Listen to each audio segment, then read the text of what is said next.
Kronova bolest i ulcerozni kolitis kronične su upalne bolesti crijeva kojima se ne zna uzrok. No zna se da od njih svake godine oboljeva sve više osoba. U Hrvatskoj još uvijek ne postoji registar oboljelih, no procjenjuje se da ih je oko 5000. Obilježili su svoj dan, svjetski dan upalnih bolesti crijeva. Do prije 9 godina, 27-godišnji Anton bio je zdrav i igrao američki nogomet. Danas redovito odlazi na sastanke Hrvatskog udruženja za Kronovu bolest i ulcerozni kolitis. Kad su mi dijagnosticirali, prvo sam mislio da ću umrijeti od toga. Nisam znao ništa jer sam preko 40 kila izgubio u jako kratkom roku, oko 70 dana. Otprilike je to bilo.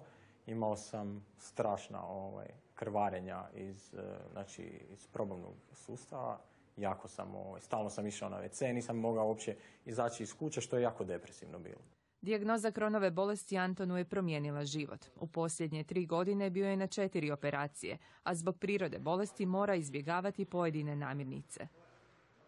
Smetaju mi dosta svježe voće i povrće, neke sjemenke i uglavnom morašasti plodovi, to mi smeta. A ovo ostalo, znam otprilike što smijem pojesti u nekim manjim količinama da me neće smetati, a ne mogu si pomoći, ono što se kaže, ipak si malo priuštim to. Slično razmišlja i Mirko, koji se prije 3 godine suočio s dijagnozom ulceroznog kolitisa. Psihološki za sada se nosim dobro, u svemu tome naravno da mi pomaže moja obitelj, žena i djeca, isto tako naravno i kolege iz udruge. Postoji naravno na Facebooku grupa gdje se ljudi kad god imaju problema, kad god imaju bilo kakvih pitanja, nejasnoće, kad im se pojavi neki novi događaj, da tako kažem, ili neki novi problem koji imaju vezano uz bolest, mogu se raspitati i savjetovati sa ostalim članovima udruge. Da imamo infotelefonske linije pomoći gdje se od 10 sati ujutro pa do 22 sata na večer mogu dobiti informacije, to na broj telefona 01 3764 059. Iako je bolest neizlječiva, pomoći ima. Mi danas imamo, kao što sam spomenula, već vrlo snažne lijekove s kojima možemo zaustaviti proces, s kojima možemo zacijeliti crijevo, to su biološki lijekovi, i s kojima na taj način mijenjamo prirodni tijek same bolesti. Najveći problem nam je stvarala biološka terapija, u vezi čega smo u dogovoru sa HZZO-om oko promjena da se biološka terapija stavi na listu skupih lijekova. Članovi udruge, njih 800-tinjak iz cijele Hrvatske, jedni su drugima potpora. Gubitak na težini, bolovi u trbuhu, proljevaste stolice u kojima često ima krvi, samo su neki od problema s kojima se svakodnevno suočavaju.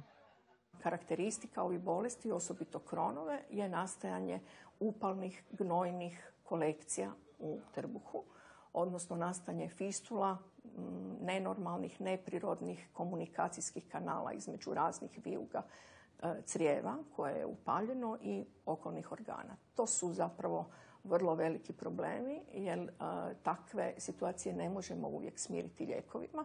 Vrlo često onda trebamo kiruršku pomoć, a upravo ti kirurški zahvati znaju dovesti do velikih životnih problema. Bolest je dosta sramotna. Nije baš svejedno, pogotovo ako si mlad i u društvu reći imam Kronovu bolest, imam stalno proljeve i to nije baš nešto što mladoj osobi, ajmo reći, odgovara. Jako je teško naći poslodavca koji će izaći u susret kad se trebaju baviti pretrage, jer tu treba jako puno vremena dok se izvade sve uputnice, dok se ode kod doktora, pa čekanje, pa vađenje krvi. Uvijek se naravno moraju sve analize prije napraviti i to sve traje i uzima po nekoliko dana nekim članovima udruge tjedno. Unatoč smanjenoj kvaliteti života, radne sposobnosti pa i invaliditetu kao posljedici bolesti, optimizam ove ljude ne napušta.